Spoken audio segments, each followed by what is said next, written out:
मराठी, तुमचा विश्वास आमची ताकद। बुलढाणा जिल्ह्यात सहकार क्षेत्राचा मानबिंदू मानल्या जाणाऱ्या बुलढाणा जिल्हा मध्यवर्ती सहकारी बँकेच्या संचालक पदासाठी आज मतदानाची प्रक्रिया पार पडलीय। जिल्ह्यातील सर्व 13 तालुक्यांमध्ये सकाळपासून अत्यंत शांततेत मतदान पार पडले असून शरद पवार गट विरुद्ध अजित पवार गट अशी थेट राष्ट्रवादी विरुद्ध राष्ट्रवादी लढत इथे पाहायला मिळतेय। बुलढाणा कृषी उत्पन्न बाजार समितीसह जिल्ह्यातील विविध केंद्रांवर मतदारांनी सकाळपासूनच मतदानाचा हक्क बजावला। 8 मतदारसंघांतील 9 संचालक पदांसाठी एकूण 23 उमेदवार रिंगणात आहेत। एकूण 1857 मतदानांपैकी 1751 मतदारांनी मतदान करून अंदाजे 94% मतदानाची नोंद झालीय। मतदानाचा हा उत्साह पाहता सहकारातील ही प्रतिष्ठेची लढाई कमालीची चुरशीची ठरत आहे। मी आज 16 वर्षानंतर सहकार क्षेत्रात मतदानाचा अधिकार नोंदवलाय, याबद्दल मी फार आनंदी आहे। आणि आजची निवडणूक ही सगळी शांततेत पार पडली, याच्याबद्दल खूप छान वाटलं। होऊ घातलेल्या जिल्हा सहकारी बँकेच्या निवडणुकीच्या माध्यमातून आज आमचं मतदान झालं आहे। अजितदादा प्रणित शेतकरी परिवर्तन पॅनल या माध्यमातून हे आम्ही 7 उमेदवार निवडणूक रिंगणात आहोत। आणि ज्या अजितदादांनी जिल्हा सहकारी बँकेसाठी पुनर्जीवित करण्यासाठी 300 कोटी रुपयाची शासनाकडून मदत दिली, त्या मदतीचा सहभाग हा प्रत्येक शेतकऱ्यांना त्याचा फायदा मिळावा, शेतकरी त्याला लाभार्थी ठरावा, या चांगल्या उद्देशाने आम्ही या निवडणुकीत ऐन वेळेवर या पॅनलची जुळवणी करण्यात आली आणि हे पॅनल उभं करण्यात आलं। तरी प्रतिसाद जो आहे मतदारांचा अतिशय पोषक प्रतिसाद आमच्या या पॅनलला आहे आणि निश्चितच आमचे 7चे 7 उमेदवार निवडून येतील अशी खात्री आहे।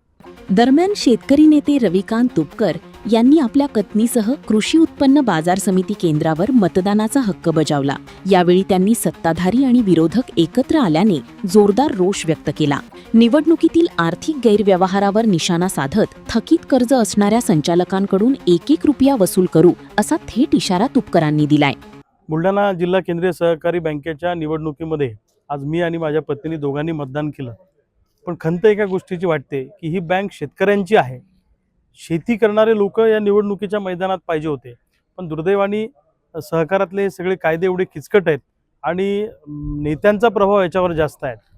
वेगळ्या वेगळ्या निवडणुकीमध्ये भांडणारे नेते, कार्यकर्त्यांमध्ये भांडण लावणारे नेते, कार्यकर्त्यांच्या निवडणुका वेगळ्या वेगळ्या लढवणारे नेते जेव्हा बँकेवर जायचं असतं तेव्हा सगळे पक्ष विसरून एका ठिकाणी येतात। म्हणजे नेत्यांना एकत्र यायला चालतं, पण कार्यकर्त्यांना एकत्र यायला चालत नाही।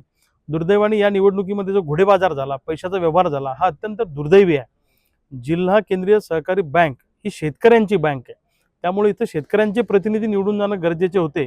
परंतु दुर्दैवाने याच्यामध्ये मतदार जे आहेत ते राजकीय पक्षाच्या नेत्यांचे जास्त कार्यकर्त्यात मतदार असल्यामुळे शेतकरी याच्यामध्ये फॉर्म भरायची हिंमत करत नाही।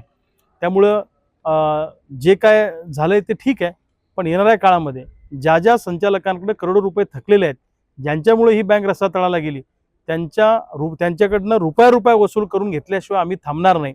एक मोठं आंदोलन सुद्धा येणाऱ्या काळामध्ये या कर्जबुडव्या नेत्यांच्या विरोधामध्ये आम्ही उभं करणार आहोत। ही बँक शेतकऱ्यांची आहे, ही वाचली पाहिजे अशी आमची भूमिका आहे। बघू आता येणारं नवीन संचालक मंडळ कशा पद्धतीने कारभार करतं, आम्ही पूर्णपणे त्यांच्यावर लक्ष ठेवून आहोत। या हाय व्होल्टेज निवडणुकीत कुणाचे वर्चस्व सिद्ध होणार हे आता उद्या 24 ऑगस्ट रोजी होणाऱ्या मतमोजणीतच स्पष्ट होईल। ब्युरो रिपोर्ट, लोकप्रिय मराठी न्यूज, बुलढाणा।